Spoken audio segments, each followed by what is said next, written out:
So it will be tough this year. The other part of the sector that's important that you might have picked up is some businesses can't afford to pay high electricity prices.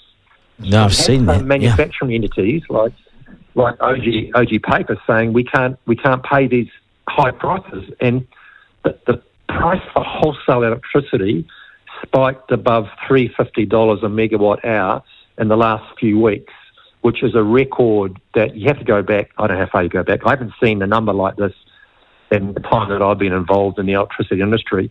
It's putting severe pressure on companies that are paying those spot prices. And that's because, amongst other things, our hydro lake levels are at roughly 50% of their seasonality average.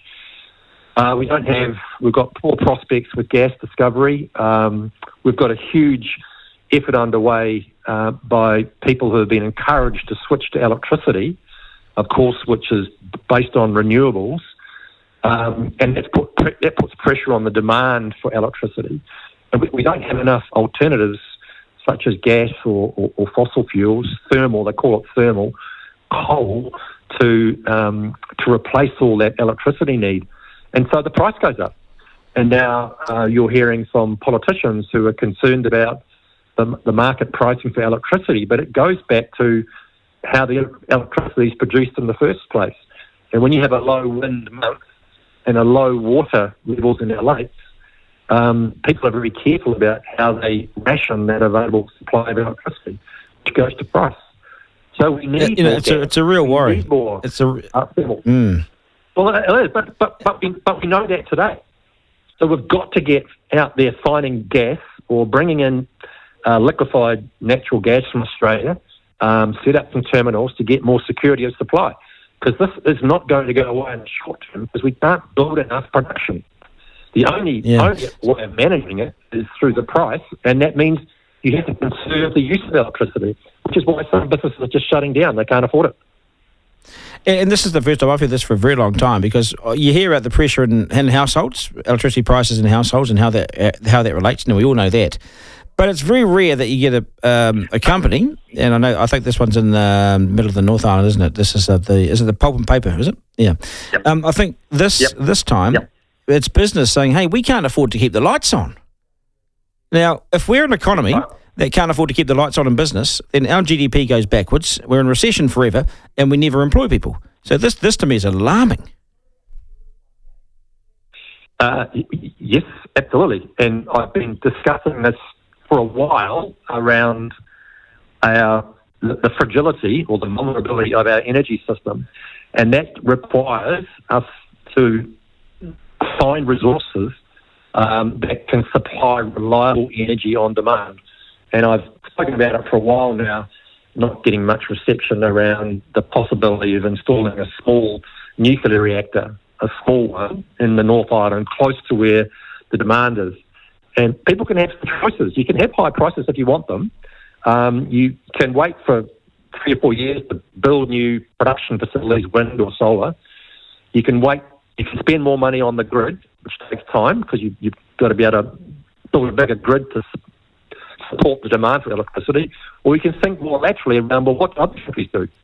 Well, most of Europe is using some form of nuclear reactor to help the energy system.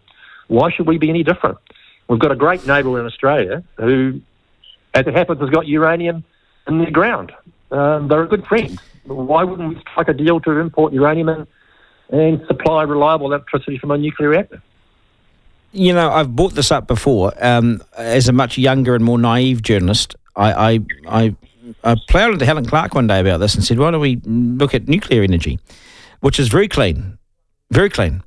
Done well, it's extraordinarily clean and more efficient than anything. And so I said this, and she sort of laughed at me and ridiculed me and humiliated me in front of others. That's okay, I got used to that. But I've been at these different energy conferences over the years, APEX and all sorts of things, and all these economies, all these big economies have nuclear energy. We don't, because it's perceived that we're against nuclear, but we're also not big enough to warrant it. Are we big enough as an economy to have a small nuclear energy source? Are we? Yes. Is there such a thing as a small source, and can we afford it? Yes. Well, it's a question around economics, but at $350 a megawatt hour, it's probably very viable right now to put one in.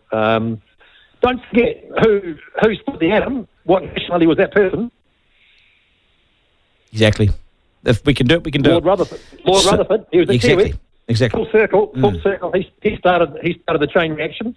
Well, why don't we just take advantage of that expertise that he developed all that time ago and say, okay, let's bring energy back to New Zealand. Why not? What would it cost to set up a nuclear energy plant?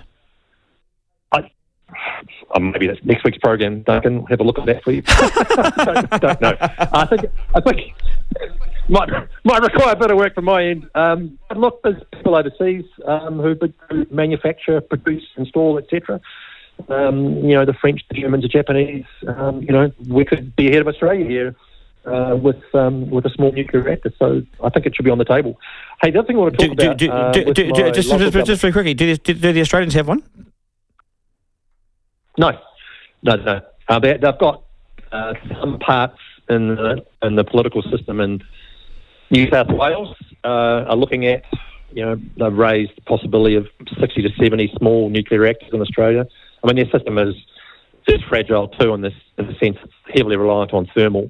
They don't have the hydro resources. And of course, when the sun shines in Australia, all the solar panels are working very efficiently and the electricity price can go negative perversely, which is a tough situation for rolling out more renewables. Yeah.